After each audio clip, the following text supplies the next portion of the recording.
नमस्कार दोस्तों, क्या आपको पता है कि कोल्ड ड्रिंक बनाने वाली पेप्सी कंपनी के पास एक बार इतनी सबमरीन्स और नेवल शिप्स वाली नेवी तैयार हो गई थी जितनी बड़ी नेवी भारत जैसे बड़े देश के पास भी नहीं थी। क्या था पूरा मामला और कैसे पेप्सी कंपनी को लेने के देने पड़ गए, ये सारी डिटेल्स जानेंगे इस वीडियो में। नमस्कार दोस्तों, मेरा नाम है अमित और मैं स्वागत करता हूं आपका अमित अपडेट्स चैनल पर। तो चलिए दोस्तों शुरू करते हैं। दोस्तों, हम सभी जानते हैं कि अमेरिका और उसके मित्र देशों का सोवियत यूनियन के साथ 36 का आंकड़ा रहा है, यानी ये दोनों ग्रुप हमेशा से एक दूसरे को अपना दुश्मन मानते आए हैं।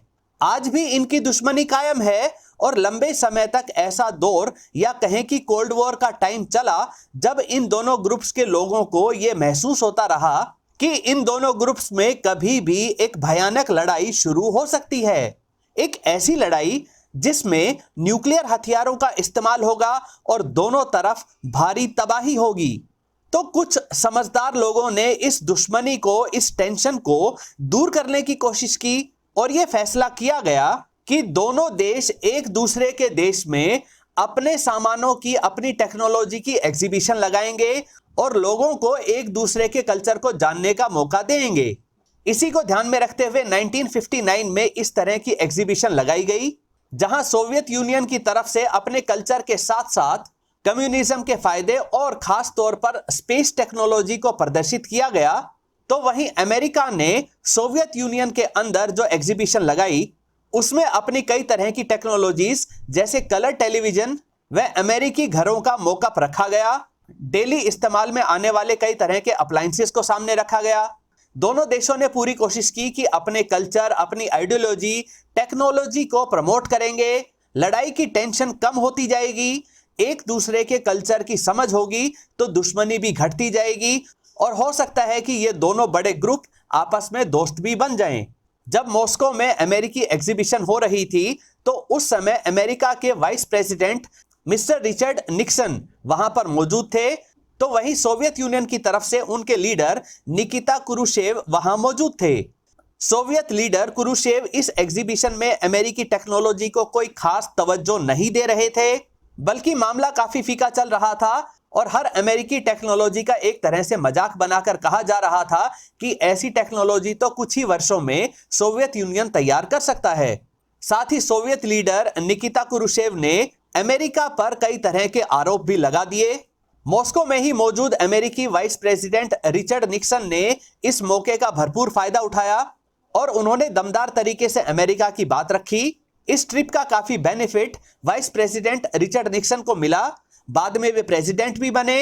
ये वही प्रेसिडेंट रिचर्ड निक्सन थे जिन्होंने 1971 में अपने 7th फ्लीट के बेड़े को भारत पर अटैक करने के लिए भेजा था, लेकिन एन मौके पर सोवियत यूनियन की न्यूक्लियर सबमरीन्स ने बीच में आकर इस 7th फ्लीट का रास्ता रोककर भारत को बचाया था। तो इस एग्जीबिशन में काफी गर्मागर्मी हो चुकी थी और इसी गर्मागर्मी को पेप्सी कंपनी के रिप्रेजेंटेटिव ने कम करने के लिए, माहौल को हल्का करने के लिए एक चिल्ड पेप्सी का cup Soviet union leader Nikita Khrushchev को ऑफर किया। उन्हें यह ड्रिंक बहुत पसंद आई। बस यहीं से सब कुछ बदल गया, सारा माहौल चेंज हो गया। इस एक कप ने पेप्सी के लिए कमाल ही कर दिया। पेप्सी, जो कि एक अमेरिकी बेवरेज बनाने वाली कंपनी है, इसे पहली बार सोवियत यूनियन में कारोबार करने का मौका मिला और सिर्फ कारोबार ही नहीं बल्कि पूरी तरह से मोनोपोली भी मिली कि और कोई विदेशी कंपनी उनके अलावा सोवियत यूनियन में कोल्ड ड्रिंक नहीं बेच पाएगी। पेप्सी की राइवल कंपनी यानी कि कोका कोला को इससे बहुत प्रॉब्लम हुई कि पेप्सी को इतने बड़े सोवियत यूनियन में अकेले कारोबार करने की अनुमति कैसे मिल गई। वहीं दूसरी तरफ पेप्सी कॉरपोरेशन बहुत खुश थी, उनका कोई कॉम्पिटिटर नहीं रहेगा, खासकर कोका कोला तो वहां पर अलाउड ही नहीं होगी। तो हो सकता है कि पेप्सी कोका कोला से भी बड़ी कंपनी बन जाए। पेप्सी ने यह मोनोपोली का एग्रीमेंट हासिल कर लिया था। पेप्सी के पास अमेरिका में जरूरत से कहीं ज्यादा खाली बोतल्स स्टॉक में थी। इनका प्रोडक्शन काफी ज्यादा हो रहा था, लेकिन इनकी डिमांड यानी इनकी सेल्स इतनी ज्यादा नहीं होने के कारण ये खाली बोतल्स सरप्लस में इकट्ठी होती जा रही थी। तो इन्हें पेप्सी कॉरपोरेशन सोवियत यूनियन में भेज सकती थी। साथ ही अपने पेप्सी के फॉर्मूला का सिरप भेजकर सोवियत यूनियन में ही इनसे पेप्सी बेवरेजेस तैयार की जा सकती थी, जिन्हें पूरे सोवियत यूनियन में सप्लाई किया जा सके। लेकिन यहां एक बड़ी समस्या पेप्सी कॉरपोरेशन के सामने आ गई, और वो समस्या ये थी कि रशिया में अमेरिकी डॉलर चलते नहीं है। वहां की करेंसी रूबल है, जिसे अमेरिका में कोई वैल्यू हासिल नहीं है। साथ ही इंटरनेशनल मार्केट में यानी इंटरनेशनल ट्रेड में रूबल को कोई खास वैल्यू हासिल नहीं थी। तो समस्या यह बन गई कि पेप्सी कॉरपोरेशन को सोवियत यूनियन उनके बेवरेजेस के लिए पेमेंट कैसे करेगा। तो इसका सॉल्यूशन यह निकाला गया कि पेप्सी बेवरेजेस जो कि सोवियत यूनियन में बिक रही हैं, इनके बदले में सोवियत यूनियन अमेरिका में अपनी फेमस वोडका को बेचेगा। इसके बाद एक और समस्या आ गई, और समस्या ये आई कि जहां पेप्सी को सोवियत यूनियन में खूब पसंद किया जा रहा था और उनका कारोबार लगातार बढ़ रहा था, तो वहीं वोडका की सेल्स अमेरिका में ज्यादा नहीं हो पा रही थी, यानी पेमेंट का यह तरीका सक्सेसफुल नहीं रहा। तो यह ट्रेड डेफिसिट बढ़ता गया और 1989 आते आते सोवियत यूनियन पर $3 बिलियन से भी ज्यादा की देनदारी बन चुकी थी, यानी $3 बिलियन सोवियत यूनियन को पेप्सी कॉरपोरेशन को चुकाने थे।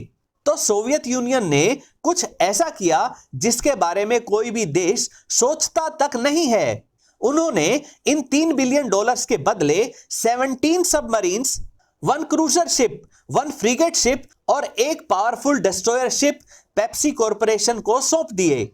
यानी कोल्ड ड्रिंक बेवरेजेस बनाने वाली एक कंपनी पेप्सी कॉरपोरेशन के पास इतनी पावरफुल सबमरीन फोर्स हो चुकी थी, जो भारत जैसे बड़े देश की टोटल सबमरीन से भी ज्यादा थी। देखते ही देखते पेप्सी कॉरपोरेशन दुनिया की 6th largest and powerful naval force बन चुकी थी। दोस्तों, अमेरिका और सोवियत यूनियन में कोल्ड वॉर चल रहा था और दोनों देश कैसे भी एक दूसरे के हथियारों की ताकत कम करवाना चाहते थे। उस समय पेप्सी कॉरपोरेशन के बारे में एक स्टेटमेंट बहुत फेमस हुई थी कि सोवियत यूनियन के पावरफुल हथियारों को कम करवाने में अमेरिका 50 वर्षों में इतना सफल नहीं हुआ जितना एक झटके में पेप्सी कॉरपोरेशन ने कर दिखाया। दोस्तों, हमें यह भी समझना होगा कि सोवियत यूनियन ने कोई बेवकूफी नहीं की थी। जिन सबमरीन्स और नेवल शिप्स को पेप्सी कॉरपोरेशन को दिया गया था, वे काफी पुराने हो चुके थे। इनमें से ज्यादातर को रिटायर कर दिया गया था। अब इनको डिसमेंटल ही करना था, जिसमें सोवियत यूनियन का खर्चा ही बढ़ता। हालांकि इससे उनकी टेक्नोलॉजी एकदम सेफ उन्हीं के पास रहती।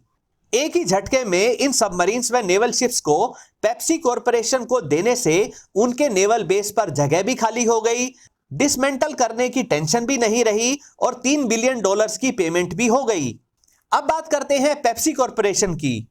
वो कोई नेवल मिलिट्री पावर तो थे नहीं, उन्हें सबमरीन और नेवल शिप्स को मेंटेन करने व इन्हें ऑपरेट करने का कोई एक्सपीरियंस नहीं था। लेकिन पेप्सी कॉरपोरेशन की माने तो उनके लिए यह डील बहुत ही खास थी और बहुत प्रॉफिटेबल थी। वो कैसे? उन्हें पता था कि सोवियत यूनियन की सबमरीन्स व नेवल शिप्स को खरीदने वाले कई देशों से उन्हें इनको बेचने का अच्छा ऑफर मिल सकता है, या हो सकता है कि इनमें से कुछ सबमरीन्स को अमेरिका ही सोवियत यूनियन की टेक्नोलॉजी को चेक करने के लिए उनसे खरीद ले। लेकिन तभी यानी 1991 में सोवियत यूनियन के कई टुकड़े हो गए, यानी अब अमेरिका और सोवियत यूनियन के बीच कोल्ड वॉर समाप्त हो गया था। टुकड़े होने के बाद सोवियत यूनियन बेहद कमजोर हो गया था और उनके हथियारों की, उनकी सबमरीन्स व उनके नेवल शिप्स की दुनिया भर में डिमांड एकदम से समाप्त सी हो गई थी। अब अमेरिका भी पेप्सी कॉरपोरेशन के पास मौजूद इन पुरानी सबमरीन्स की टेक्नोलॉजी को चेक करने में इंटरेस्टेड नहीं था। अब पेप्सी कॉरपोरेशन को समझ आ गया कि जिस सौदे को वो एक मास्टर स्ट्रोक समझ रहे थे, बहुत प्रॉफिटेबल समझ रहे थे, वो तो वास्तव में उनके गले की हड्डी बन चुका है। सबमरीन्स को ऑपरेट करना उन्हें आता नहीं था, और अगर ऑपरेट कर भी पाते तो इनका क्या करते? एक बेवरेजेस बनाने वाली कंपनी इनका क्या इस्तेमाल करती? इन सबमरीन्स में पेप्सी की बोतल्स को रखकर इन्हें ट्रांसपोर्ट करने का काम तो कर नहीं सकते थे। तो थक हार कर उन्होंने फाइनली इन सबमरीन्स और नेवल शिप्स को डिसमेंटल करने के लिए एक स्क्रैपयार्ड पोर्ट को इन्हें बेचना पड़ा। पेप्सी कंपनी पर काफी लोगों ने यह आरोप भी लगाया कि उनकी वजह से सोवियत यूनियन को जो हेल्प मिली उससे उन्होंने एक से एक पावरफुल मिसाइल्स बना ली।